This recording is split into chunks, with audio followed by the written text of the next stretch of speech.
Welcome, low ego action heroes. I'm Debbie Levitt from deltacx.com, and welcome to episode 183 from our live streamed podcasts adventure. This is a panel discussion on the future of UX. Utopian, dystopian, something else? You'll be the judge. And so will our panelists, who we'll bring in a moment. A quick side note, I am on my backup internet today.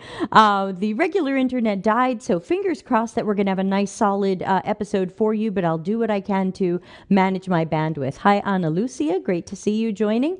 And as always, thank you to everybody who is donating to our channel in small and medium ways by clicking the join button on YouTube. Thank you for keeping me in streaming software and chocolate chips. Always greatly appreciate all of those. So thanks to everybody supporting the channel. Okay, so let me bring in today's guests. We'll get right in. And of course, if you are watching us live, we want to get your comments and questions too.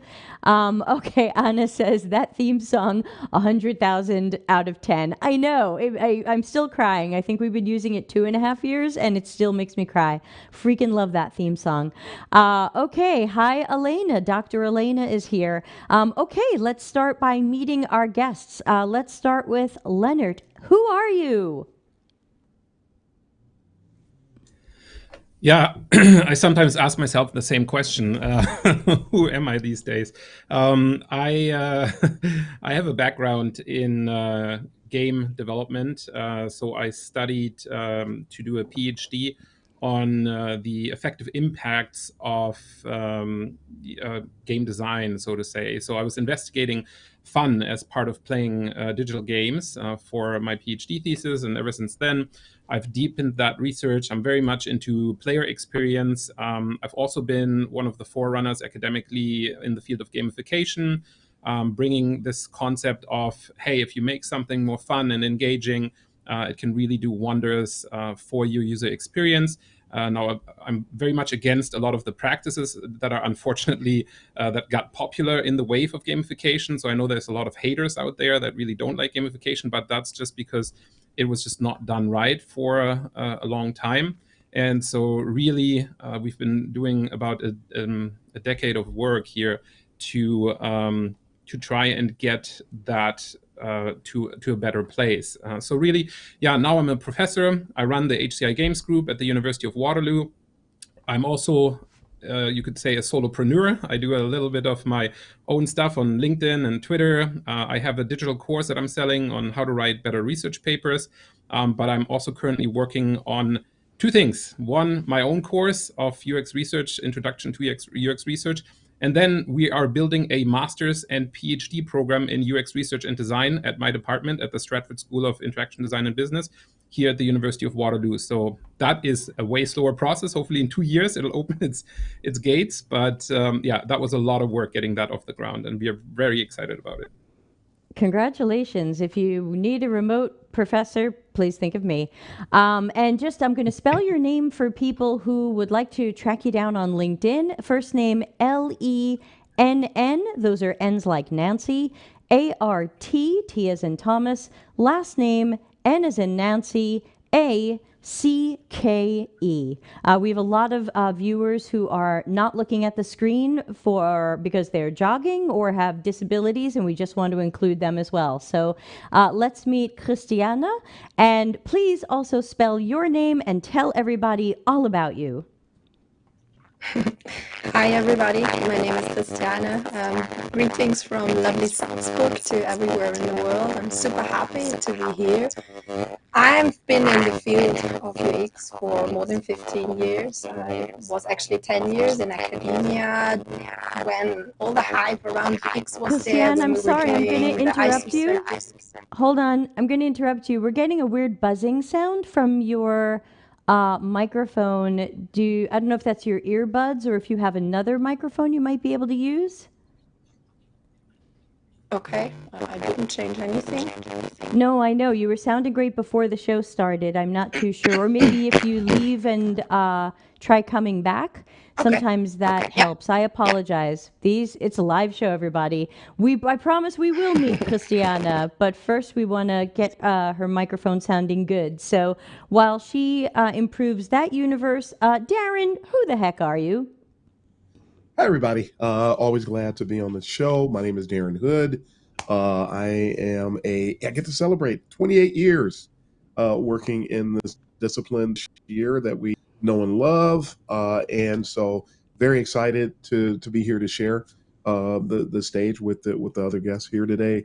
A little bit about me. In addition to being a practitioner for 28 years now, I'm currently a senior staff UX designer at a company called BD. It's known as BD, but it's Becton Dickinson and Company, which is one of the world's largest med tech companies. So I absolutely love it. I'm responsible for what we call connected care work over there. And by the way, Debbie was asking me, I'm absolutely loving it. Hey, what a novel idea. You treat people with dignity and respect for what they bring to the table. And hey, we accomplish great things. Isn't that what we should all be able to do? But I'm really happy about it, excited, great boss, great team. Great everything. I also teach UX at 5 universities now. I gave one up, trying to be a better manager of my time. Trying to be a better manager of my time. So I'm teaching I'm about to start teaching at Michigan State University. You're going to see that pop up on LinkedIn. I'm teaching at UCLA. I'm still on the roster for teaching at Kent State University, Lawrence Tech University, and Brandeis University, which I am rocking today. I'm one of the authors in 97 Things That Every UX Practitioner Should Know. Got my World of UX podcast. I know we'll talk about all this stuff later, so I'll end it there. Thank you. Christiane, let's hear you. Uh-oh, I'm getting no microphone. Lennart, no laughing.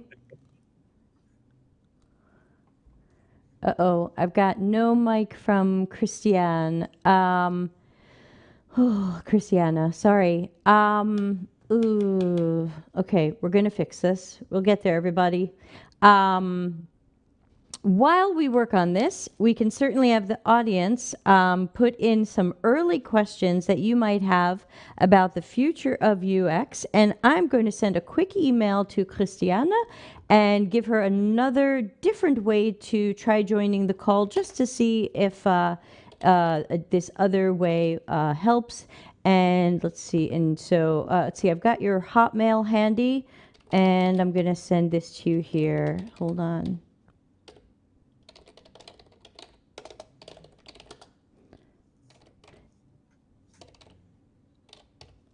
Okay, let's try that.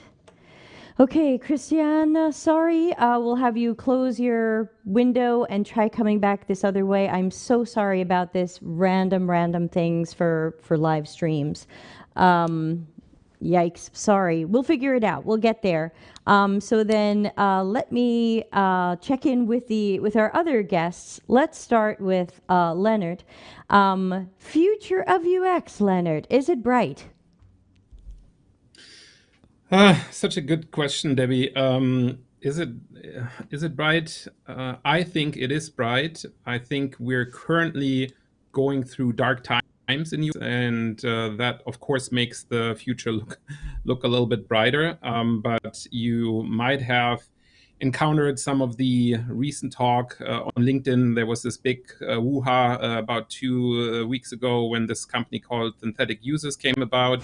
And of course, let's not get started. That's a whole rabbit hole to go down. But there's also all this talk about AI, like artificial users replacing real users. It's just not a thing for me. Like, I think, there's a lot of potential that you have with artificial intelligence. It's a lot of cool stuff happening on that end. But I really am, I'm currently worried about the value proposition of UX. Like, we have to do so much value advocating, and the thing is, in games, we've been doing that for 10 years now to really grow UX in games, in the discipline of video game development. And it seems like it was easier in other companies. They were embracing, like the big ones were embracing UX research and design. If you look at Facebook and Google, all of these companies seem to really value it. But then we saw all of these layoffs in recent history, which made a lot of people question it. And I'm on a Slack with some other design creators that are working directly in Silicon Valley as part of this ever-shifting culture of UX designers. And they're all very worried, right? Like when I said, I'm building this new program, how awesome is that? But they were just hesitant, saying, you know what, I don't actually know if the demand is going to be there. And of course, we did market research studies and things like that with the university. Everything's very slow. You have to be very you have to back up all of your proposals with a lot of evidence. And the evidence points clearly, at least in the last couple of years, to continuous growth of UX in companies. So do I think the future is bright? Absolutely. I do think we're going through a valley of doubt, if you want to call it that, biblical quote. And we're going to see a brighter horizon in the future with people really embracing the value of UX and seeing how it can actually change a lot of the interactions that we're having, specifically the UX of AI, right? Like AI is in our lives. It is massively growing. Right now, it's all back to the command line interface. If you think about it, this was like back in the day when the computer was just a command line. If you think the C64 and these kind of days, the early Apple computers, it was all command line. There was no graphical user interface, right? And ChatGPT is exactly that right now. It's a conversational UI. And this is going to shift into different forms of user interfaces, different forms of experiences that we're going to have. So I think the real challenge for people, UX researchers and designers of the future, will be how do we shape these artificial intelligent agents to have a pleasant, joyful, and intelligent experience together with us as we're going through everyday life. So it's less point and click and get to the outcome. It's all still productivity focused, but it's very much on the end of personalization. So these things will be personalized to our interactions, and we'll see UX designers embrace this type of personalization. To me, that's the outlook. That's the bright outlook. So we have a lot of work to do as UX educators. We have to train people for this new era that we're in, but we don't know how that's going to look like. So it's tricky. Okay, I've been zapped. I'm sorry, I gave you the lightning bolt because I think Christiane's microphone is actually on. Can we hear you? Yeah, can you hear me? Okay, fantasticness. Woohoo! Okay, so let's start with your proper introduction and we'll spell your name. Okay. And then please, we're going to ask you what you think the future of UX is. So first, tell us all about you. Okay, hi. Yeah, so once again, my name is Christiane. Greetings from lovely Salzburg in Austria, in Europe. Yeah, I'm super happy, Debbie, that we finally made it and that we're actually chatting about this. I think super interesting topic, and that's so hot, and we actually need to bring together brains to talk about it. So I know you couldn't hear me well in the beginning, so I will just quickly repeat. I'm in the field for over 15 years now. I was 10 years really doing user research. It wasn't called UX research back then at the University of Salzburg. And since 5 years, I'm working as a UX researcher, designer, freelancer, strategist, mentor, or some people will call me unicorn. So I'm kind of helping out wherever I can help out. And yeah, I'm doing a lot of teaching in boot camps, but also in universities, trying to educate, future people that jump into the UX field, giving them or trying to give them a better starting point, being more open-minded in terms of the communication aspect that I think was lacking in the past. And this is why I still see the future of UX so bright. I see there are so many more fields next to the core tech companies, like embedded systems that I have been working for 5 years now. All the devices that have now or getting now touch displays that need proper user interaction and user experience designed around it. So, and it's just starting and it's big, the market there. So I definitely foresee a glorious future for us UX people. But what I also see is that we need more T-shaped persons that bring in not only the UX perspective, but that are willing to communicate with other stakeholders, like the big topic of CX and UX, and how should they communicate? Where are they coming from? Where are the touch points? I think here we need to start working and educating and getting the people to collaborate. Then I think we will have a great future. Beautiful. Thank you. And I just want to mention we've got a pretty big audience for Delta CX today. I think we have 60 people watching us live. We've got about 24 on YouTube. We've got 30 something over on LinkedIn and usually 1 or 2 on Twitch. So fantastic. I want to throw this question to Darren as well. I'll make a short statement about my own opinion, and then we're going to get to some of the questions in the chat because they are piling up. We have so many people excited to hear your opinion. So Darren, what do you see for the future of UX? And I'm going to keep my response short because I am seeing I have this up on another screen and I'm seeing these questions come in. I'm like, wow, there's a lot going on. I love what everybody said. I'm going to throw my little spin on it and say that the future is definitely bright, but hazardous. It's like picture doing a cross-country trip, a road trip, and the directions are clear. Where we're going is clear. The vehicle that we're in is at least, I mean, if it wasn't dependable, we wouldn't be doing the trip.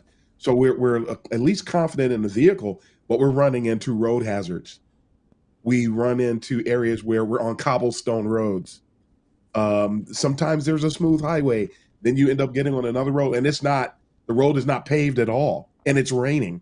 So now you run the risk of getting stuck. So that's how I like to illustrate what's going on as far as the future of UX is. And there's a lot of things contributing, which I'm sure we're going to talk about in this episode, but I'd sum it up as that. It is very bright, just like other disciplines that started out with the same hardships and the same obstacles.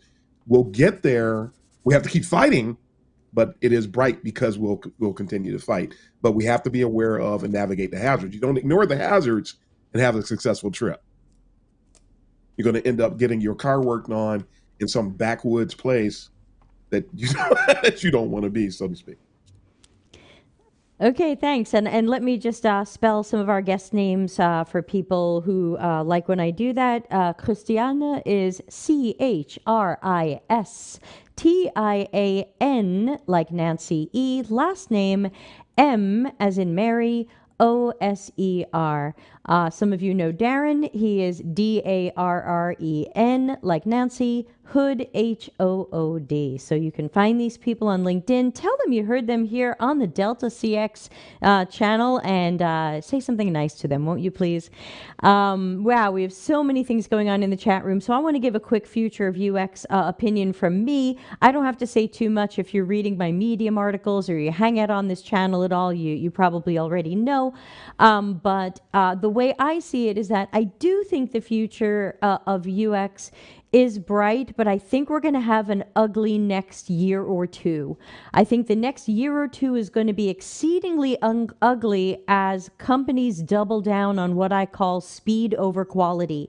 I think we're going to see companies doubling down on bad AI solutions, more fake personas, more fake customer journey maps, more bad MVPs, more guessing at stuff and not really understanding users, more product managers trying to be UX geniuses and not doing it very well and not being held accountable for poor work.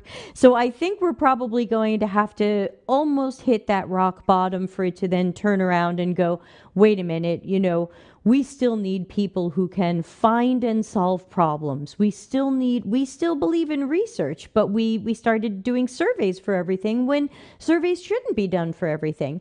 So I do think it's going to be a little bit ugly, probably for a year or two.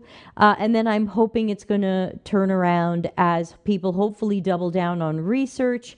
I hope they're going to double down on customer centricity, service design, things that you can't fake. things that aren't just a pretty screen, things that really go into the things businesses want, like customer attraction, satisfaction, and loyalty. We're going to have to get back to those things. So wow, we have so many questions. It's hard to know where to start. This could easily be a 3-hour episode for now. So I'm going to pick some people's questions randomly. If yours doesn't get answered today, just know that this was supposed to be a panel discussion of the future of UX and not necessarily audience questions. But I do want to throw a couple of these. Yes, thank you. Kayleen says, don't forget to like this video.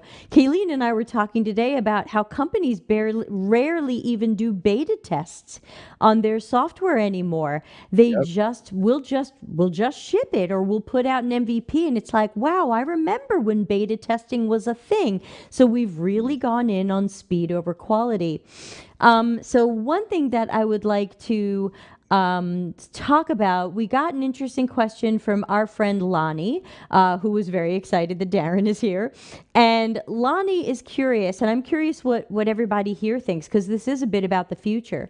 If you are in a UX career and you are progressing, being promoted, but you don't really want to become a manager, what would you do next? Or do you become a specialist? Do you become a generalist? What is a career path for someone who might not want to become a manager? Anybody have an opinion on that? I see Christiane is smirking. I'll jump in on it. Okay.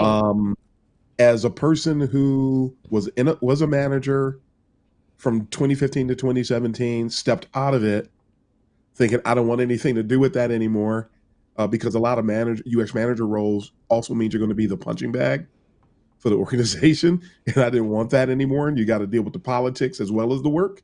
I got away from it, and I thought, you know what? What was I thinking? I got back into management only to see that it was worse than it was before. You got to be at the right company. We talk about the positions and we don't talk about the environment. It's not just the position, but it's the position and the company and its makeup and the UX maturity and the whole 9 yards. If you don't want to go into management, fine. I'm not in a management role today, although I'm at a management level role without the title. But just cap yourself at principal, staff, lead in that arena, and just stay there and let your management know you want to remain an individual contributor, and talk through with them. So, because they're going to want to talk to you if you don't want to advance. They're going to want to find out why. If you're actually qualified for more, and you don't want to do more, you need to express why, so that you're not putting a bullseye on your back. Because some companies will think that you're going to leave if you don't make it clear what your goals are. So that's my counsel there. I like that. Who wants to add something to that or offer a different angle? Go, Christiane. Okay, yeah, no, Darren completely agrees. So when I teach at boot camps, and I typically also teach the management module there, and there we speak about career paths. And of course, that's one of the questions also asked there.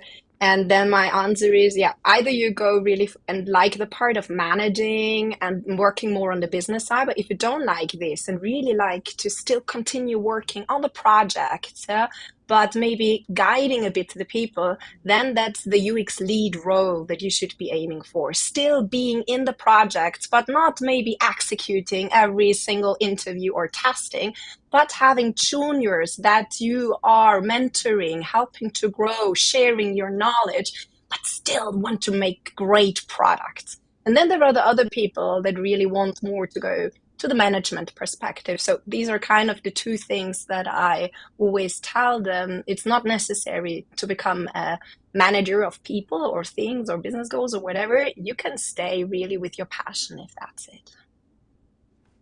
Great, thank you. Lennart, anything to add to that, or should I jump to another question?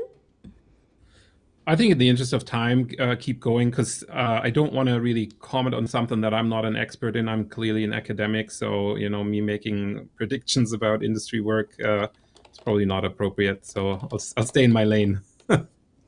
And apologies that we have a Twitch spammer on here. That seems to be mostly what Twitch offers. Boo, Twitch spammer, you suck. In fact, we can say everybody knows you suck. Okay, so let's go to Leon's question, and I'm taking these out of order. Leon says, how can we make companies more design driven, make business more relevant to today's customer and society needs? Maybe Lennart, you want to jump in there first? Yeah, so I believe that being design driven is really one of the big advantages that you can have as a company today.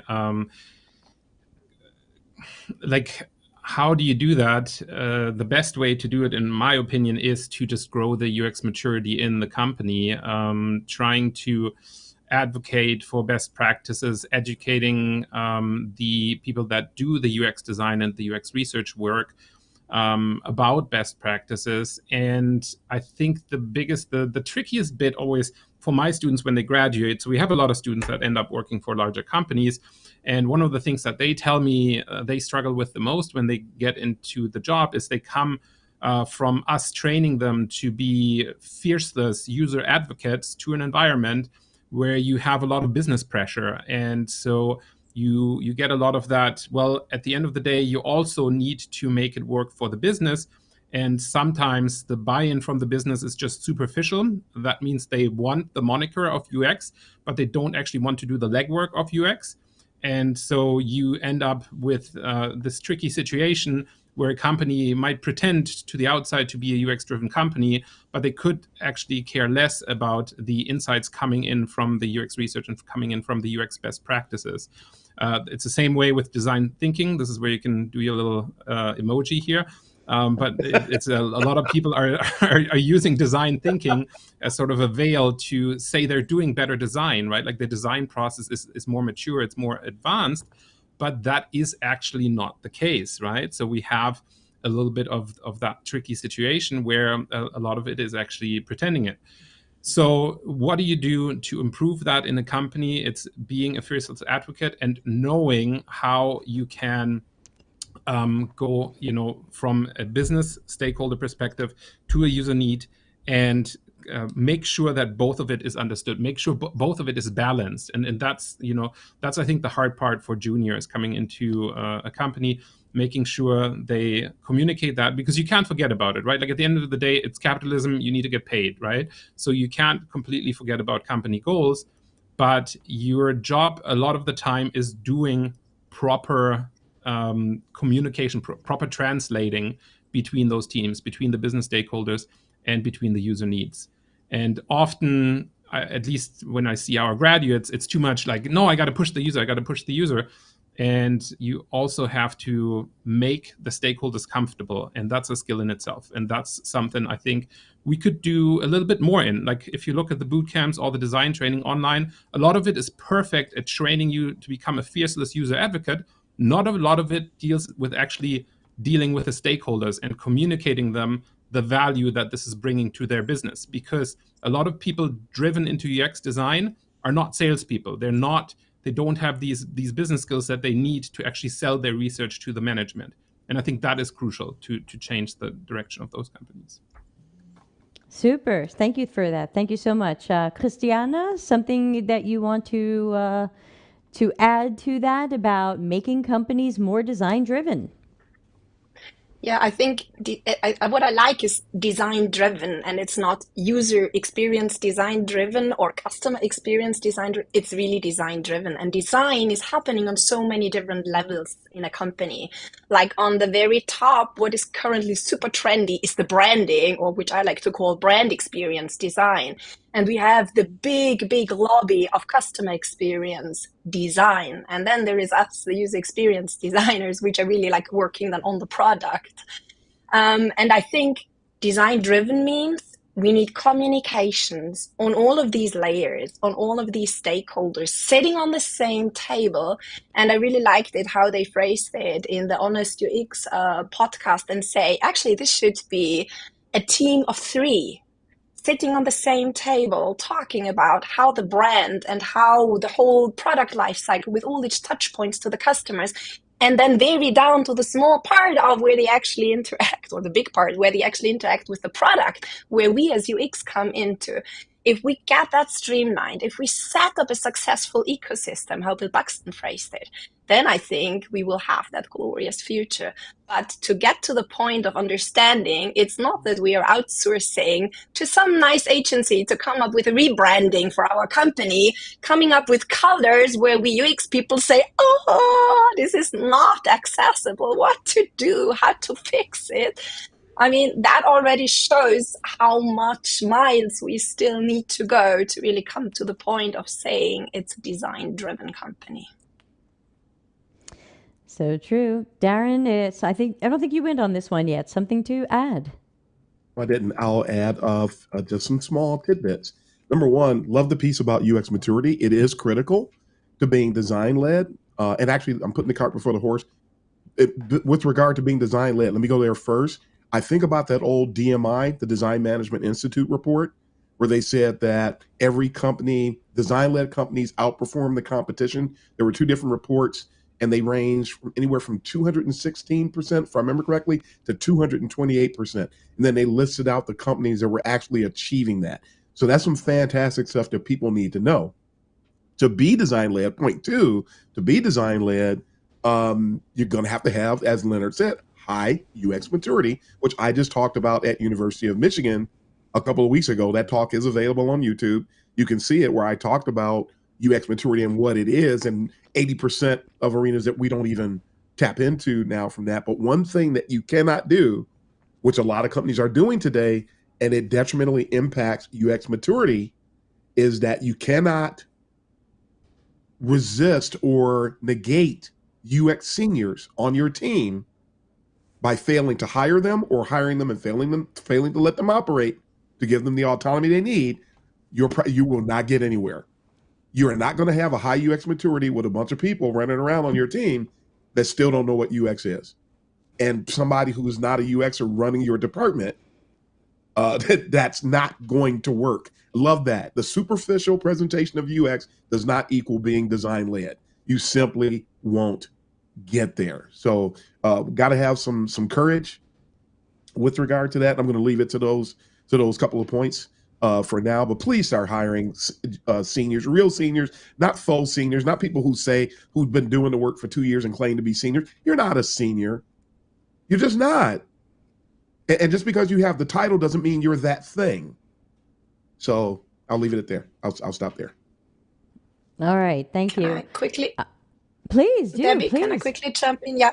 I think we have a bit of an issue here in Europe, at least, that we don't have that much seniors available. So it's like all the companies want to hire seniors, but the market is only providing them juniors. So that's a very tricky situation that we are currently facing in Europe. So one thing that I'm at least trying with a lot of companies is, because I also know from a lot of other seniors, they don't want to work for a single company anymore. So what we at least try to do is like do this mentoring or being the UX strategist and helping the juniors find their way, find the right communication to the stakeholders, establish everything that is needed for them to successfully work and let them grow. And then we fade out of the company. So we're kind of the angels, and we have a couple of these people kind of stepping in the community, helping out companies, because we don't have the seniors, and we really lack them. And that was a question that we were chasing each other, how to overcome it. So yeah, I think that could also be like a new career path for seniors to go, like really helping companies to come to a mature level with juniors. Yeah, that was just my 2 cents I wanted to add here. Yeah, thanks for adding that. I feel like that was more true maybe a year ago. I mean, now that roughly 100,000 UX practitioners have been laid off around the world, I feel like the seniors are out there. Maybe the question is, are our companies open to remote hiring? Because maybe the seniors you're looking for aren't sitting in Oslo or Berlin or Salzburg or wherever the company happens to be, but they are out there. I'm just sit next to me for for a day and watch my LinkedIn feed, and we know that the seniors, the leads, the managers, they're out there looking for work. They've been laid off. So maybe this is also a signal to companies to reopen the remote hiring that you did that worked well enough during the pandemic. Maybe the return to the office is the problem. I just tried to apply for something the other day that was in Germany, and I said, hey, I'll fly in every other week if you really want my ass in a chair. And they're like, that's not good enough. So, and the guy was like, I have your book on on my shelf. You'd really apply here? And I'm like, yeah, but evidently I can't. So Yep. I think we have to reopen to remote. I didn't even get to my answer here, but Darren, what do you want to add?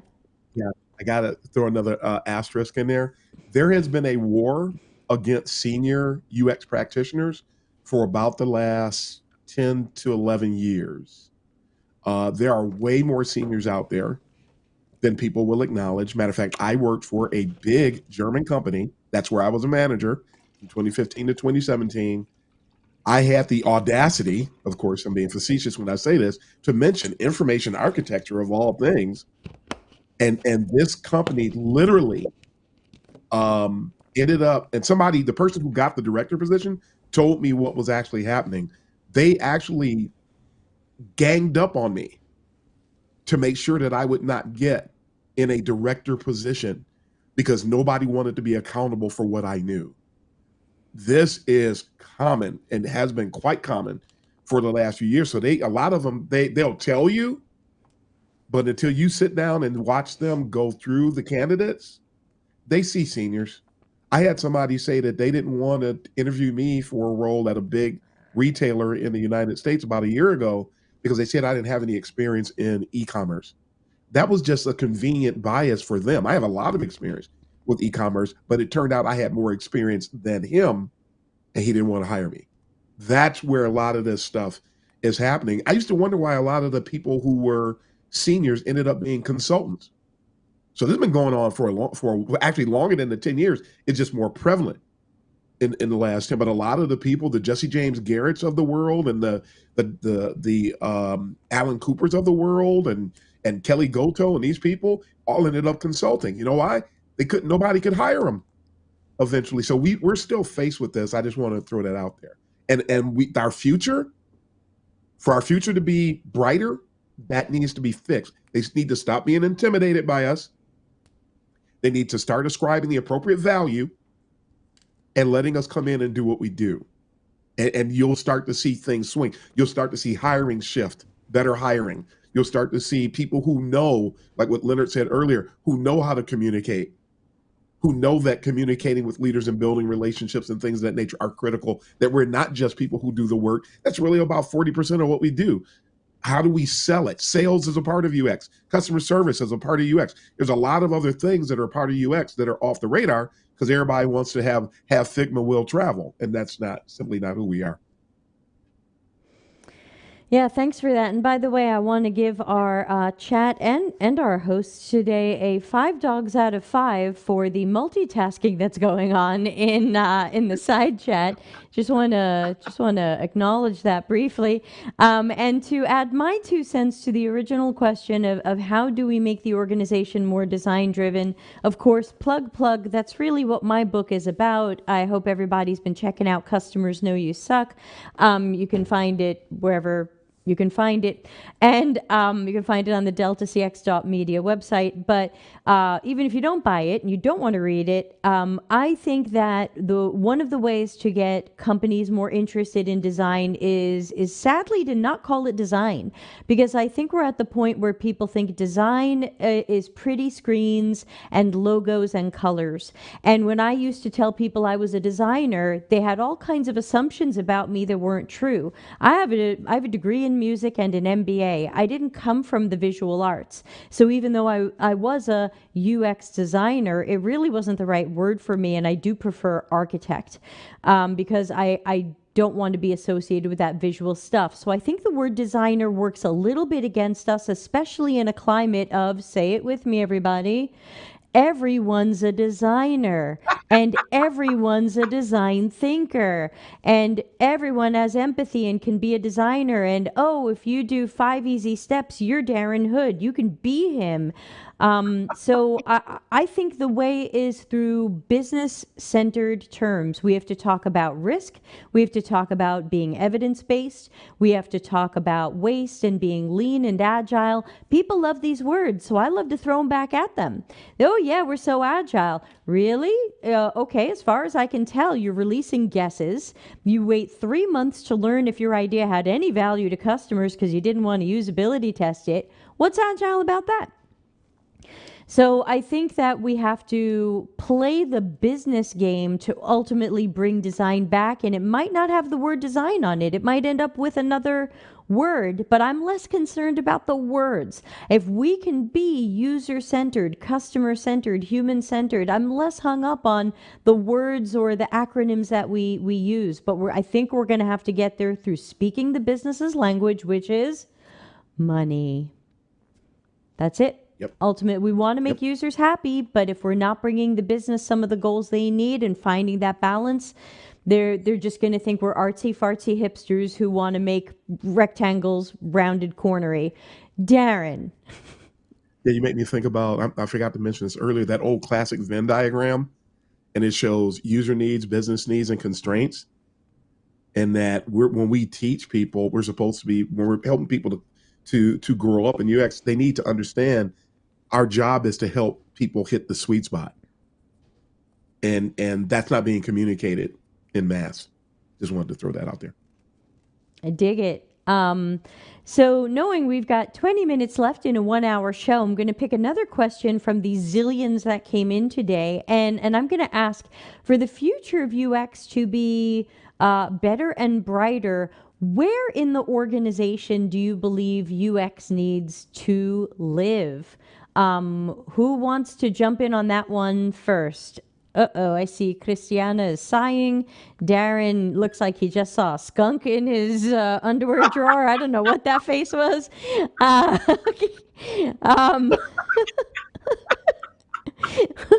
That's a what? loaded question. That's huge. Yeah. Well, I think I have a someone good asked it. answer. Go, Christiane. I think I have a good answer. It depends. Oh. That's the best answer to all of the questions in UX. It depends. For me, it depends personally on the size of the company. Ooh. Sorry, wrong triangle. Because Go like ahead. in small companies, I think UX really needs to live with the product team.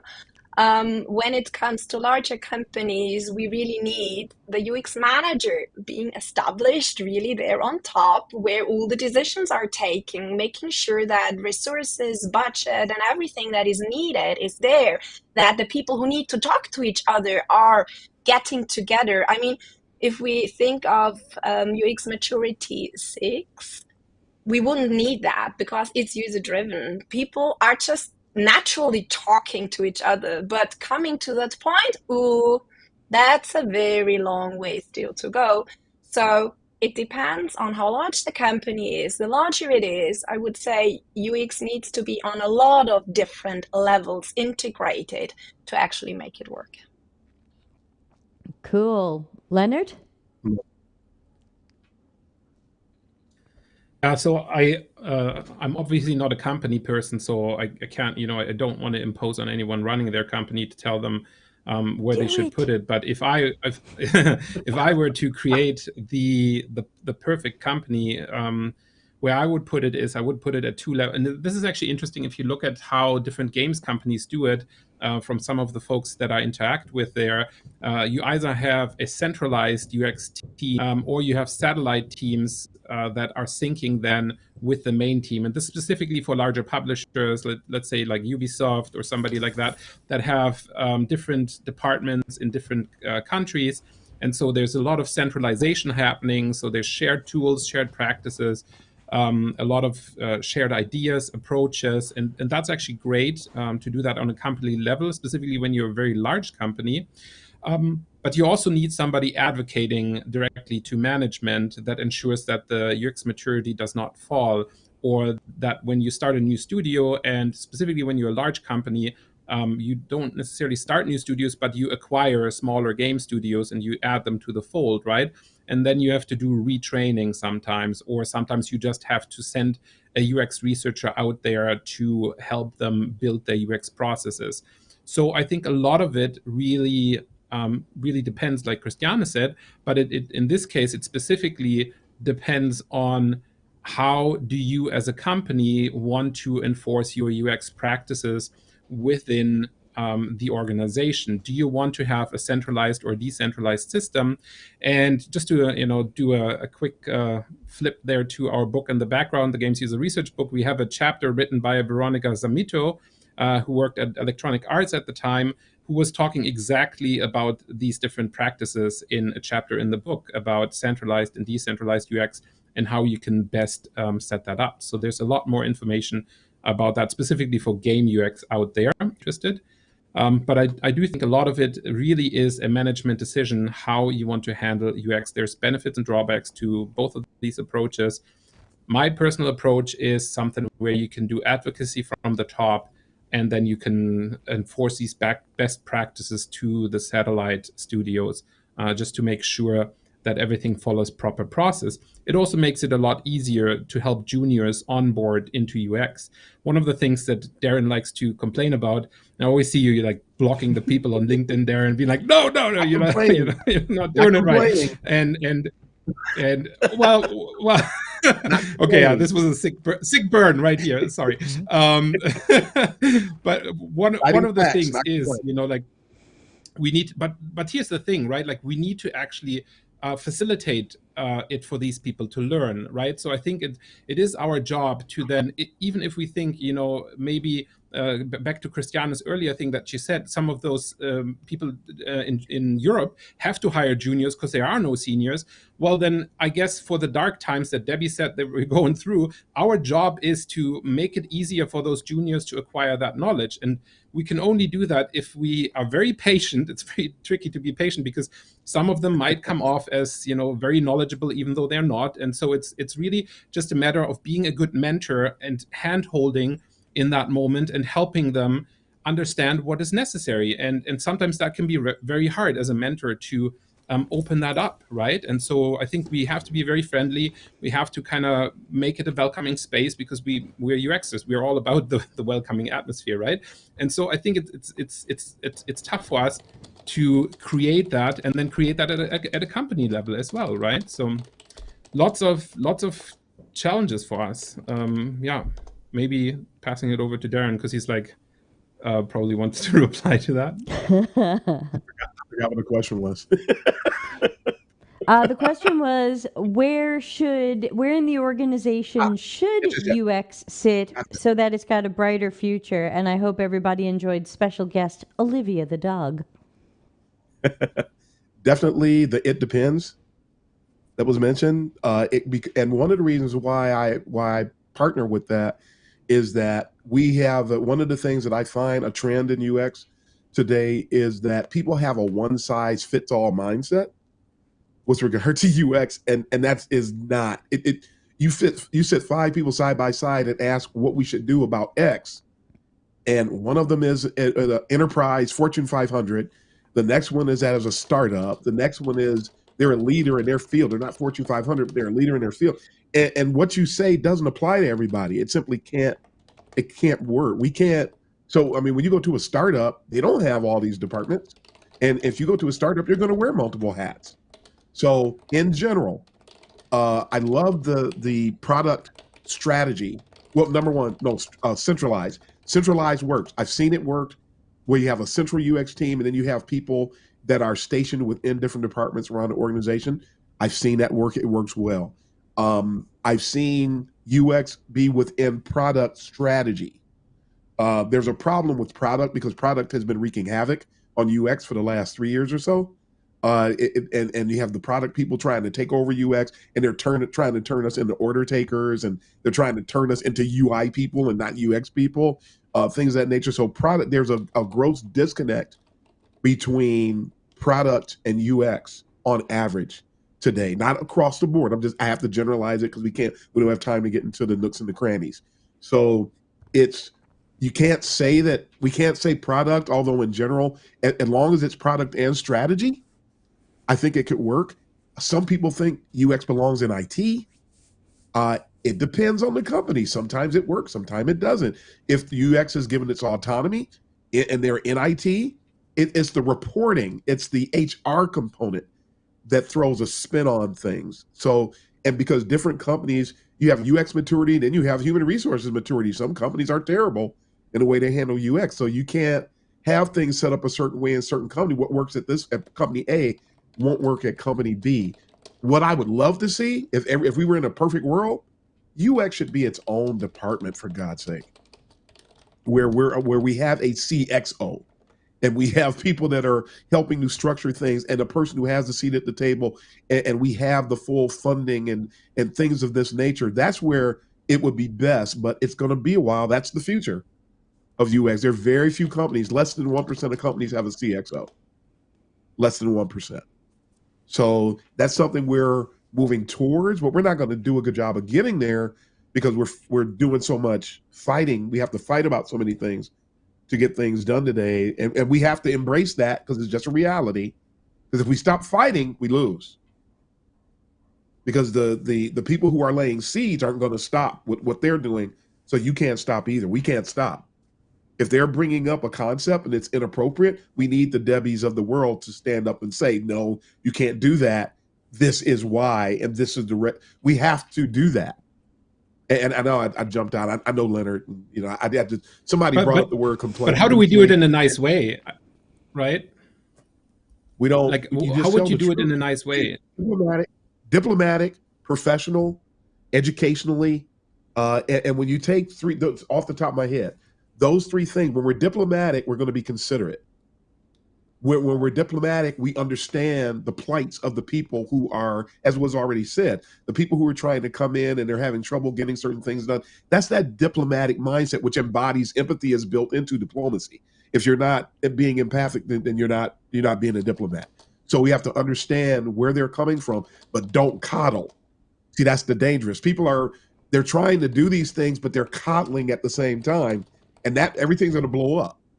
When you coddle, oh, well, they didn't mean that. They start to normalize trolling, and they start to normalize a lot of these behaviors that aren't inappropriate. People have to be held accountable.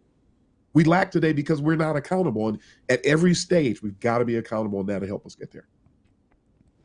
Yeah, thanks, Darren. I gave you the lightning bolt because I wanted to chime in on this question as well. And then, believe it or not, we're going to have to start to think about wrapping up the show. So, I think next time we have to book the 3-hour version or a 12-inch extended dance remix or something. But so we had so many wonderful questions from the audience that we unfortunately never got to.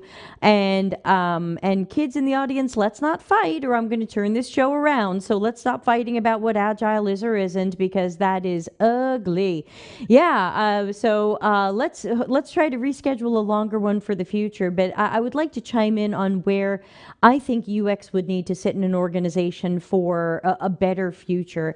And I would say that I don't really want to say it depends. I would say that my recommendation is that CX and UX have their own organizational branch answering up to a CXO. But there's going to be a lot of dotted lines there because there are still going to be CX and UX practitioners of different types and service designers and hopefully more data people who can get into CX and UX and they're all going to be on project teams. So they're going to have dotted lines to other people. But I still want to see, I think without our own branch of the organization, we're always going to have problems with autonomy. We're often going to have problems with budget.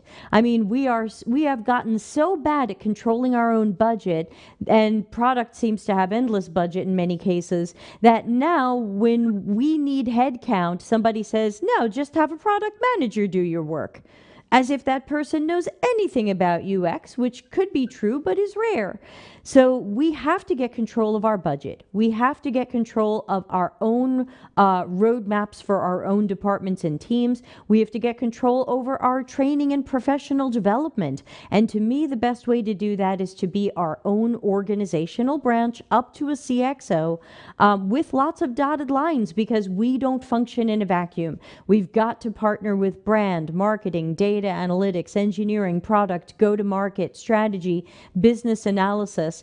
There's partnerships there everywhere, but I still want to see us in our own org. So, oh yeah, and ISO standards. We didn't even talk about that. So unfortunately, the show's got 5 minutes left, which means I just want to go around to each person, let them say whatever's on their mind, and just remind everybody of how they can get in touch with them, or if they've got something you can buy. So let's start just in visual order. Lennart, go ahead. Last things you want to say. First of all, I wanted to say thank you for having me on the show, and that I really appreciated the discussion with everyone. This was a lot of fun. I would absolutely love to do this again. And for everyone out there that wants to know more about my work and my practice, you can find me most actively on LinkedIn, and on this little decal there, the address to my LinkedIn profile is visible. Or you can find me under the moniker Academic, that is ACAGAMIC. And this is my Twitter address. It's also .com. It's my website URL. And pretty much on TikTok, YouTube, whatever have you, on all of these channels, you can find me under that academic moniker. And you can reach out there, and I'd be very excited to get in touch with you. There's also this Games User Research book. If you want to know more, it's actually on the other side, then you should definitely consider reading that. And yeah, I would love to get in touch more and find out more about your problems and struggles. Super, excellent. Thanks. I hope we will have everybody back. Christiane, last thoughts. Well, yeah, thanks also, Debbie, for making this happen. We actually wanted to have this discussion during Kai, but Kai didn't take us. So still, if you happen to be around at Kai, you will find me there. And otherwise, DM me, please, on LinkedIn. And you can also find me on the ADP list, which stands for Amazing Design People list. It's like every week I dedicate 2 hours of my working time for free, helping out juniors that lack seniors, that struggle with a lot of organizational issues, not knowing how to overcome certain hurdles. Please reach out. I have to admit, sometimes I'm booked a month ahead. If it's really urgent, please send me a message on the ADP list, and I try to reschedule the call to an earlier time slot. Yeah, more than happy to get in touch with you. Thank you so much. Darren, final words for the show. Yep, and one quick exhortation for those of you that do not have a lot of knowledge about UX history. I've been talking about this more and more. Please make it a point to understand we came out of human factors. We came up, there are several disciplines that UX sort of arose out of. Highly represent or highly recommend that you dig into the history. Look at Henry Dreyfuss's book. If you don't have Henry Dreyfuss's book called Designing for People, please, please, please get that book. It will give you some fantastic insights about our discipline and where we need to be, where our heads need to be. Finding me, about the podcast, the World of UX podcast, the UX Chit Chat Hour, where we get together and talk. Some of the people on this call are UX Chit Chat Hour folks. We had to move it to the last Friday of each month because of my schedule at work. So feel free to come. We'll be there. I can't remember what the date of. I think it's the 28th is the last Friday of the month, but we'll be there 12:15 Eastern time. Sorry, Debbie. I know I may have collided with some of the things Debbie's doing there with that, but I had to shift it to that day. I didn't have another option on that. So join us there. Connect with me on LinkedIn. Everybody else does, where I'm out there with the ranting. And remember, stating facts, not complaining. The term that's used is critical. Not jumping on Lennart. But somebody said that recently, and they were trying to be derogatory, so I'm very sensitive about that term.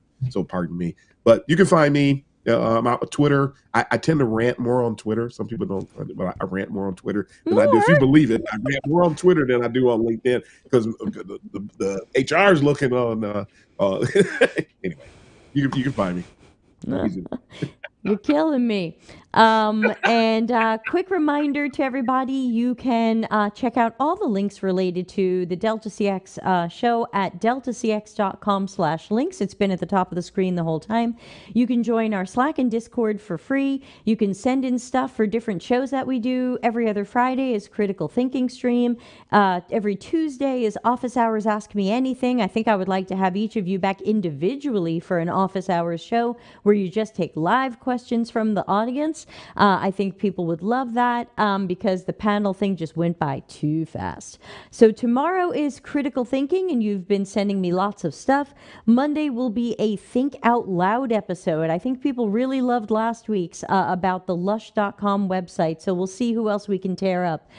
Tuesday the 18th is going to be Office Hours Ask Us Anything with special guest Greg Marinelli. Let's see, Wednesday the 19th, I'm going to be reading my new article about AI and fake users, and I'd love to get the audience to chime in on that. And then Darren's going to be back next Thursday, everybody. Thursday, April 20, Darren is going to be our guest for a show about evaluating UX educational resources. So again, we have a calendar on deltacx.com/links. It's a Google Calendar. Add it to your Google Calendar. Then you will know when all of our shows are and you won't be surprised. And I also want to mention our Friday, April 21st show, which is as the old American TV shows used to say, a very special episode. Because what I want to do is walk through the portfolio of one of the low ego action heroes who I think around December sent me his portfolio. People know I do one free portfolio review for each of you, and after that I charge. But he was getting a free portfolio review, and I really, really loved his portfolio. And a project came to Delta CX, and I hired him, and he did a great job. And I want to show you his portfolio, and I want to show you the things that I loved about it and the things I didn't love about it. But what I want to show you what made me, because I so rarely see a really great portfolio, I want to show you what I loved about it. So we're going to do a show on Friday the 21st just about Karen's portfolio. So if you see the name Karen go by, some days, I don't think he's here today, I just worked with him and he is wonderful. Okay, that's what's coming up. So for now, I'm just going to do my waving goodbye. But thanks again to the panel for putting aside time for the Delta CX audience. I hope everybody will please subscribe because we are still shadow banned on YouTube. So please subscribe to the YouTube channel and tell everybody you know about us here. We have over 700 videos now on YouTube. So if you have a question, just go to YouTube and write Delta CX and a bunch of keywords and see what you get. So thanks again, everybody. Have a good night and see you soon. Bye. Customer centricity as business intelligence. Visit deltacx.com to learn why we are